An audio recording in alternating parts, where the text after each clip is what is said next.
Good morning, corporate leaders, CEOs, guys, ladies and gentlemen. A very good morning to all of you. I'm Terence, coming from Singhai Marine Services. It is a great honor for me to be the moderator for this panel discussion, talking about Singapore as an international maritime hub, how partnership and close cooperation among government, unions, shipping companies could move Singapore shipping industry forward. I think it is a very appropriate time to discuss Singapore's role in private and public partnership in Singapore shipping industry. As a business model, private and public partner in Singapore maritime industry is not new. In fact, it's the essence of Singapore's past, hopefully the road to the future. So next year will be Singapore's 200th anniversary of its foundings by Sir Raffles. Recall that Sir Stanford Raffles worked for the English East India Company. The private and public relationship between the English government and the maritime industry, which the history has been shown, is the foundation of the English Empire.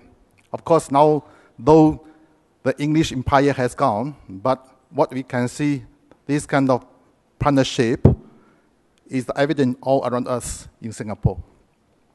So this kind of partnership will create another renaissance. So today, we are very honored to have 5 distinguished panelists. They will share with us their insights on the topics. Please allow me to introduce my panelists. First, Mr. Stephen Cotton, General Manager of the International Transport Workers Federation, ITF. It's an international federation of transport workers' trade unions. Under Stephen's leadership, the number of flags of convenience ships covered by ITF-approved collective agreements increased from 2,000 to more than 12,000. The ITF inspectorate expanded from 35 to a total of 124 inspectors worldwide. And the ITF won a remarkable advance for the protection of seafarers' rights when the MRC signed in 2006. Next, Mr. Xiankai, the group CEO and chairman, Bilsea Group.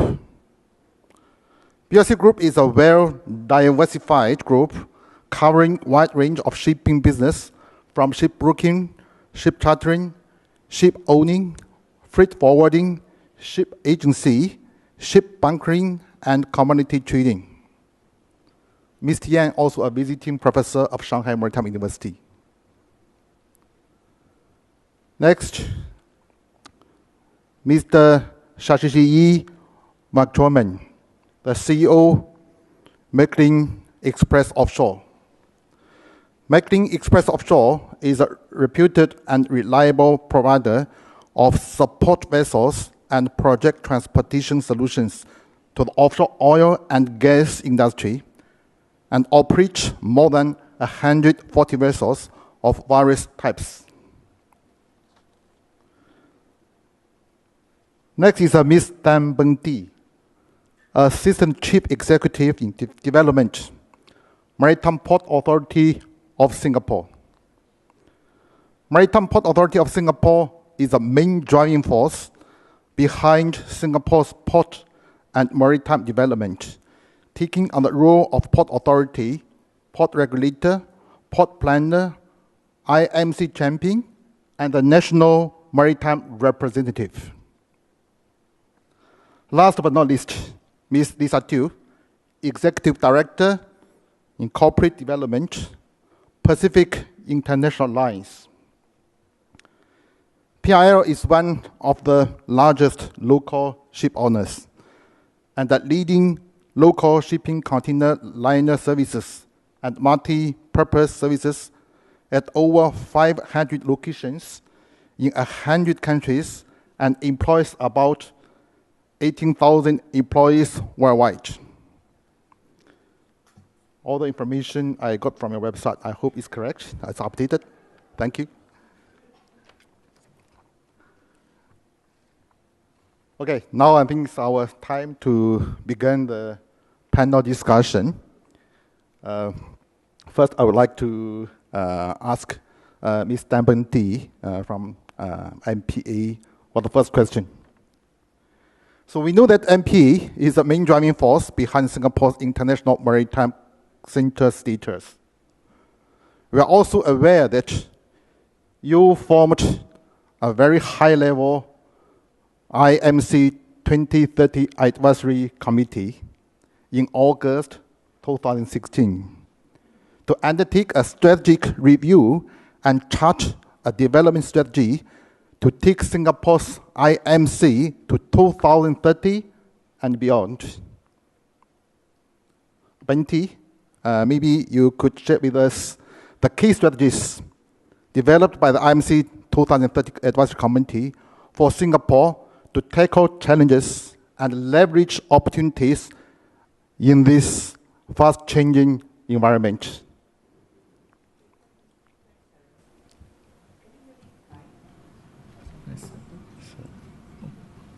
All right. I think what I would like to do is to give a very short background on Singapore's development of an international maritime center. We started off really in taking a concerted effort in 2003, where the Economic Review Committee suggested that Singapore should look beyond growing a global hub port, but to also grow the International Maritime Center to reinforce our hub port status. Then the plan was actually to grow Singapore into an international maritime center. So we did that, and that strategy has served us well.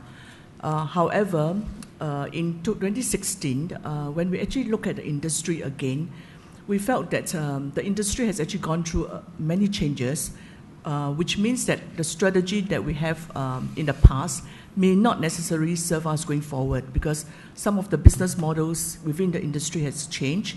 Technology has come about, and if we just continue to make use of what we have today, then we think that we may not be entirely relevant to the community going forward. So the IMC 2016 committee was formed to look at what Singapore should do going forward. We felt that we need to really differentiate ourselves and to really create value for the companies that trusted us and to put their business in Singapore. And hence, in the IMC recommendations, 5 strategies were proposed. One is to continue to deepen and expand the maritime cluster so that the people within the industry can then actually network with one another. Secondly is to strengthen interlinkages across clusters. So, for example, the panel before us, I mean, they are great, you know, they are the cargo owners which shipping companies would like to have.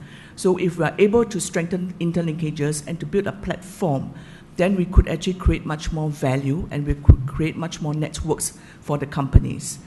The third is, given the technological changes that have come about, and the pace of technological changes is actually much faster than what we've seen before. So the third strategy is really to look at growing Singapore into an innovative maritime hub and to look at digitalization. I think there's been a lot of talks about digitalization, but if we actually look at how shipping companies respond to a downturn, invariably it's always cutting costs, cutting manpower, and cutting office rental, etc. But you will come to a point when you cannot cut manpower further, and there's a need to look at processes. So the question is, how can you actually look at processes to bring about efficiency and then in the process, cost savings? The fourth strategy that we are looking at is really the people that we have. How do you actually equip a multi-skilled task force with a global mindset, taking into consideration that shipping is a global business? And the fifth strategy that we have is really to try to make Singapore as a global standards barrier, so in things that we can do, so like in bunkering, you came up with a mass flow meter. So in areas that we can do, we should actually go forward and some standards. So the next result that we actually did for the IMC 2030 is to come up with a vision that Singapore wants to be a global maritime hub for connectivity, innovation, and talent. Because only if we can actually define what we want, then we can actually come up with action plans to bring the industry forward. Thanks, Terence. Thank you very much for your elaboration, Benti. It's a very ambitious and beautiful picture. Steve, thank you very much for coming all the way from London. So actually, we heard that the concept of ITF supply and logistics is to bring together the workers who deliver goods and cargoes across the world with the aim of improving working conditions for all workers along the aeronautical supply chain. One of the global initiatives implemented by ITF is the ITF Industrial Hubs program. It connects workers who are part of the same supply chain to protect the rights of all ordinary workers everywhere. Could ITF Industrial Hubs program can actually do something in Singapore? In your opinion, how do you think Singapore, as a major hub for the global shipping industry, could further contribute to the ITF supply chain and logistics and ITF Industrial Hub program? Can you share with us? Thank you, Terence. I feel a bit like I'm not the venture capitalist here, but the investor in human capital. So it's quite an interesting room for us to engage with in this conversation. So for us in the ITF, we're active in all of the transport modes, but we're probably best known for our activities in the maritime sector. But I wanted to talk a little about three key things. One is Singapore and its tripartism. The second is digitalisation, future of work, and what does it mean for workers? And the third is really Singapore as a gateway to the region. So for us, we've been around sort of all of that period. We have a long history of ITF affiliates. We have SMOU in the room, that's the Officers Union, SOS in the room, the Ratings Union, and they've perhaps been some of the most progressive ITF affiliates. And when we look at the transition of Singapore, which is nothing less than a sort of economic miracle in a world when we just heard from the charterers, which I would hope to build greater relationships with all the shipping charterers in the room. The reality is Singapore's been a marvellous place for profit growth, but also for the equitable share of salaries and opportunities for all the workers. And we identify that in the fact that not only does Singapore talk about tripartism, it actually goes and delivers it. And it delivers it beyond the businesses in this room, but in the international human rights sector, ILO, they have a leadership position, and they're so progressive. If you look at their, and I have to make sure I get the terminology right, their planning, and we're talking now, ITMs should be kind of common knowledge to everyone in this room, but in reality, industry transformation maps. It sounds very Singaporean in terminology, but actually it's a platform for a better future for all of the stakeholders. And so for us, Singapore is a crucial hub. But we think we should look a little bit more than just at the shipping element. We have an excellent relationship with the MPA, but also we think we should be looking at logistics and freight forwarding companies, because that's the next part of the chain. And we're in the process of doing cooperation agreements with DHL, and hopefully tomorrow we'll sign an agreement on best practice with Toll, the new merged company with Japanese Post as a freight forwarding company. But also in the conversations we have with the unionists and also the different ministries, Singapore is looking at what does the future of work mean, not just for industry, so how to make sure you want to do business here. We recently opened an office here too, but how do we influence and shape what is the future of work? Now, in reality for us in the ITF, we believe that, of course, digitalisation and automation will change jobs as we know it, but we also believe that the human element has to play an active part. So we're in conversations here with the government, and hopefully we'll be setting up a study, but also with the World Economic Forum, about how do human beings govern that transition. And in reality, sometimes, and I've been in the shipping industry a long time, and I've got lots of historical relationships, but sometimes we get a little bit caught up in the sector. It's also crucial that we look at what's happening the whole way along the supply chain. When we heard about the different companies in here, and really there are very many reputable, good shipping companies and maritime players, there are still a number of elements in the global supply chain that don't look after their workers, don't provide minimum standards. And the conversation about why be in Singapore is because you want a platform to have the best opportunity to do the best possible job with your judgment, whether you read the market, whether you place contracts, whether you give workers a new opportunity. So for us, we've worked very closely in the past with MPA, and we will continue, because I'm trying to be quick, it's very difficult for a trade union official, the future in Southeast Asia. We identify in the ITF, we have 4 strategic areas where we want to go forward. One is aviation, one is the future of technology, the other is having influence on the future regulation about work, so that's for us IMO. We're just about to open an office in Montreal to deal with ICAO, which is a regulatory body for aviation. But the fourth one, which is most crucial, is that we've looked at the world's transportation research, and we recognise that Asia Pacific has got the biggest potential for growth, and we believe we have offices in Delhi, here, Tokyo, Sydney. We believe here is the best platform to influence together in cooperation with the major players. We're the only global union federation, which means trade union group, that has a direct relationship with the ACFTU, the Chinese, and we are working with them on the One Belt, One Road model about how to improve union service. And our objective is to recognise that this region still has the biggest potential for growth. But we really believe, in closing, that the way to do that is by third-party cooperation, in dialogue, in cooperation, understanding that our job when we sign cooperation agreements, or it could be shipping agreements, is to make sure we try to cover as much of the market as possible. So that in the end, the skill of the professionalism of the corporations will decide whether you're successful, not the ability of the union muscle to convince you in a way forward. I hope that was not too long, Terence. It's still not too long yet. So thank you for your sharing, Steve. So like we can see ITF also is in the transforming. So very happy to hear that you will have your Singapore office, right? So may you share with us what is the main function of your Singapore office here?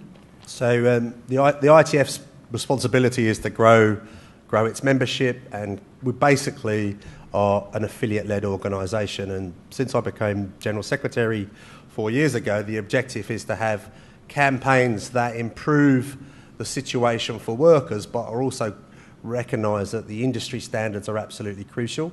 So Singapore will be establishing a position to help the surrounding Southeastern Asian countries build capacity, whether it be along the supply chain, whether it be in aviation, or in reality, and we're looking at Indonesia at the moment, looking at how we can help support unions understand the commercial realities, but also build their capacity to be genuine counterparts or social partners, to use a European phrase, when it comes to delivering outcomes. So we're very optimistic that this office will be leading. We're very proud of the relationship we have with the unions here, but also with the government, and we have an understanding that perhaps we can do some research in the future here that will help use their research institutions to help us map some of the developments in the region.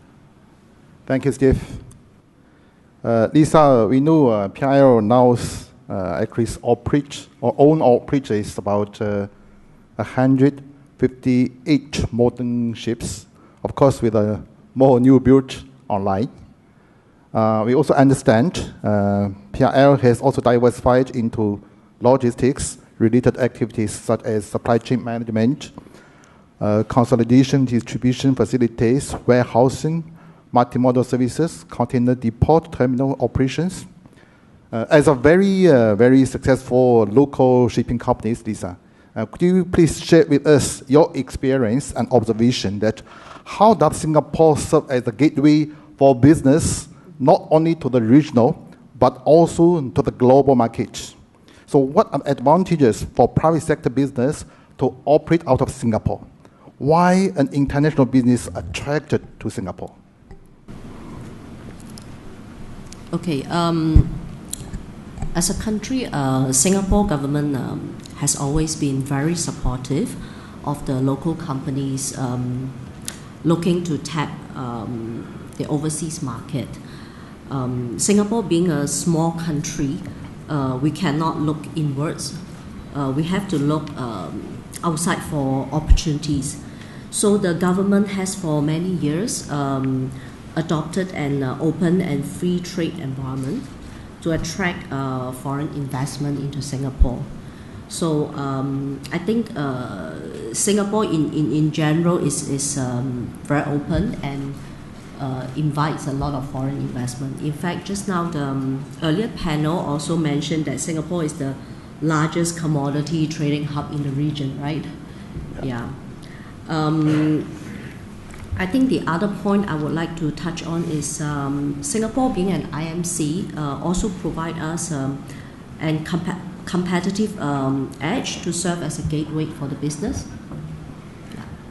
And with the government now working on the IMC 2030, just now Beng mentioned we will have connectivity, we will have technology, we will also have a future-ready workforce. So I think we will probably have the best of both worlds here. Yeah. Okay, thank you very much, Lisa. Thanks. Okay, Sheshashayee, I actually would like to ask you 3 questions. So actually, you as the CEO of a MNC headquartered in Singapore, could you please share with us your experience and observation on what are the main areas of the transformation, challenge, opportunity for Singapore? What is the objective looking a few years ahead, and what is the plan of action to get this realized? So what programs are in place for training and improvement of the human element? Thank you. 55 years ago, Dr. King spoke 4 words which shook America. I have a dream, he said. What I'm going to say is not going to shake anything, but I too have a dream, and that is that in the next 10 to 15 years, Singapore is not just an international maritime hub, but the international maritime hub. There is a lot of work. You have to ask the question, what does it take to become the maritime hub of the world? And generally speaking, it's 4 things. It's knowledge or expertise. It's the appropriate infrastructure or ecosystem. It's the right people or talent. And it is adequate money or capital. As we have discussed just now, the infrastructure, the ecosystem here is amazing. The Singapore government is tremendously helpful, supportive, and has built a sort of ecosystem that is absolutely conducive to any and every company coming here and growing and developing and succeeding. What is it that we as a community need to do in the other 3 areas? The first is we need to actually take what is available and inform ourselves about it. But 4 months ago, the Singapore government laid out something called the Sea Transport Industry Transformation Map. If I actually ask this question as to how many of you in this room has actually read that, it would be quite embarrassing. And one of the things we need to do is actually understand what this transformation map is, what it lays out, what paths there are, and how we can engage with it. That leads to the second one, which is engagement. And this is another area where we as a community need to do a lot more rather than live in the silos we are currently doing. We need to engage amongst ourselves, we need to engage with other aspects of the community, and most importantly, we need to engage with education and academia. I have been part of an initiative which speaks to youngsters in schools and polytechnics about the offshore and maritime world, and I've spoken to about 35 of them in the last 2 years. The knowledge, the information they have about our industry is abysmally low. Most of them don't know anything about our industry, and if they do, they know a very superficial amount. They don't know the kind of jobs they can get, the variety of careers that there are. The third and fourth are actually longer term issues. The third is education, and we need to actually revamp our education system. Currently, we are following something that was set up almost 900 years ago, where all education is given as one information dump in the first 12 to 16 years of a human's life, and there is nothing thereafter, and that has to change. We are no more is that going to be possible, because every year we need to learn something new. And there again, the Singapore government is doing an amazing job in terms of upskilling, but the Skills Future credits, at least in my company, 3 people out of 400 have used it. So this is an area where we as a community need to spend a lot more time in ensuring that education and industry come closer together, work together to develop talent that is suitable for, prepared for, and ready for tomorrow. The last is investment or capital. One of the things which Singapore lacks is dedicated maritime / shipping / offshore banks. Currently, we have traditional consumer banks also participating. One of the things we should be doing is actually carve out the debt books, and this was actually not my idea, this is something mooted to me by a friend, Vijay, and carve out the debt books from these banks and form a focused, dedicated shipping and offshore bank which recognizes and understands the industry and supports it in terms of capital, in terms of funding, and in terms of building for the future. Overlaid on all these 4 areas is technology, and I don't need to speak about it, but the fact is that in this room we know little, we know too little. There are things happening faster than we can imagine.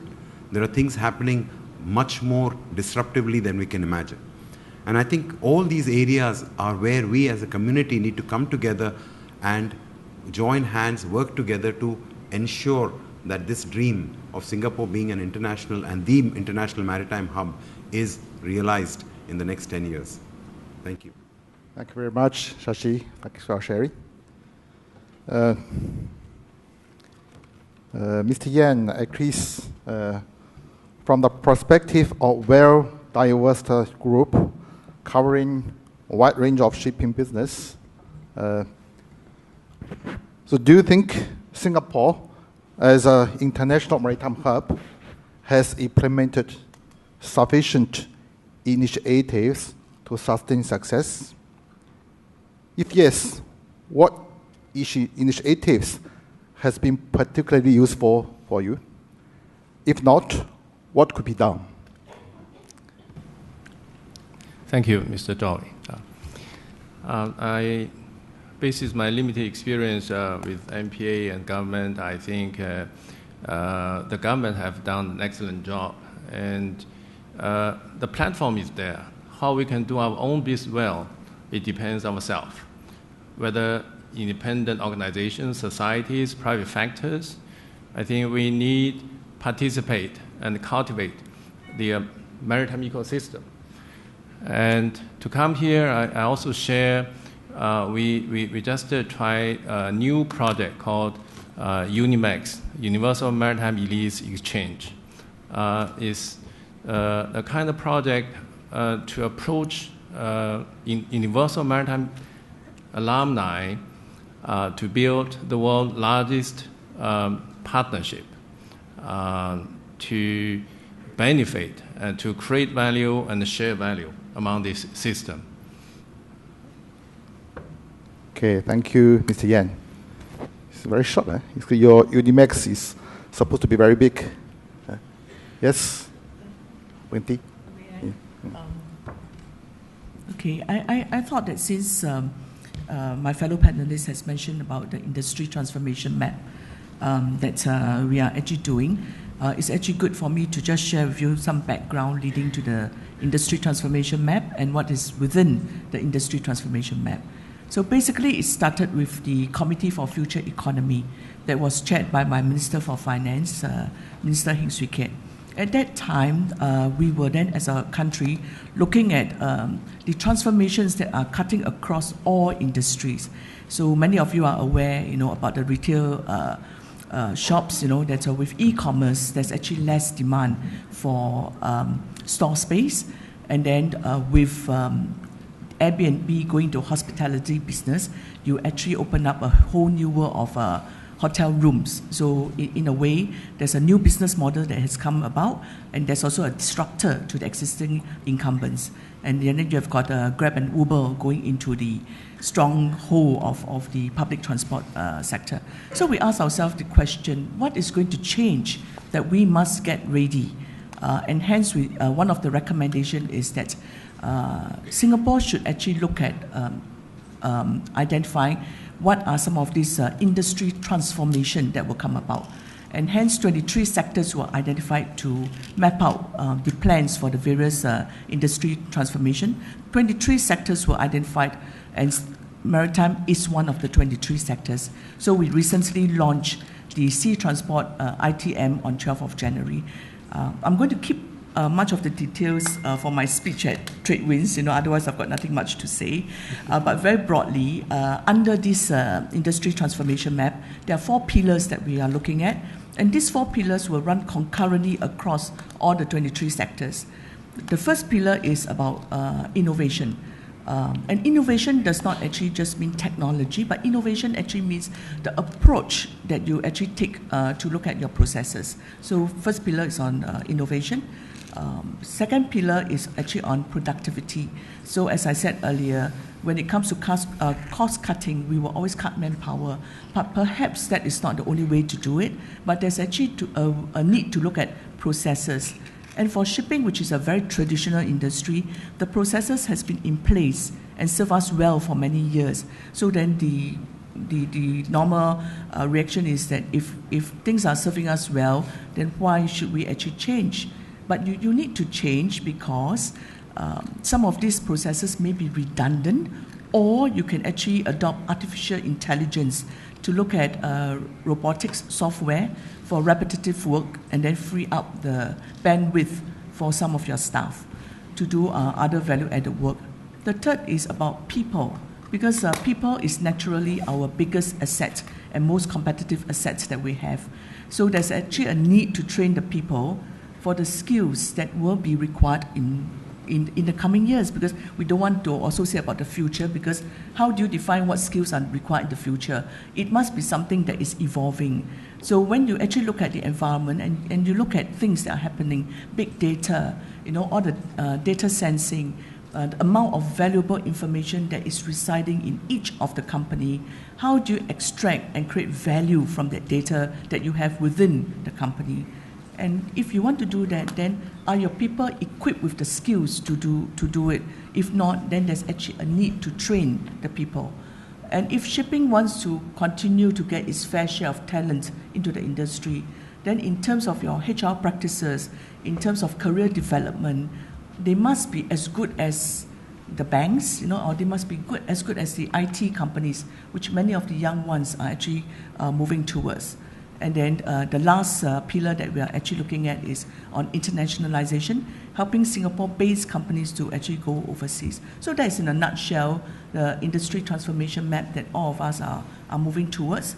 And each of the sector do have targets, and that's why we need to work in collaboration with the private sector as well as the unions. Thank you.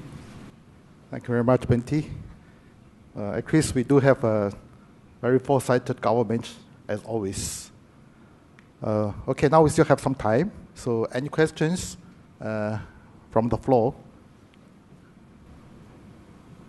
Yes, one behind. One in the back.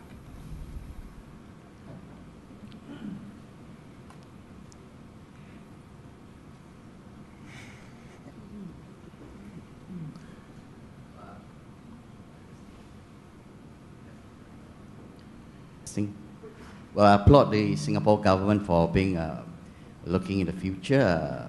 Very grateful that they did a good job in forecasting what are the plans to do in attaining IMC 2030. But I have just two questions, two challenges that I was just thinking to ask MPA.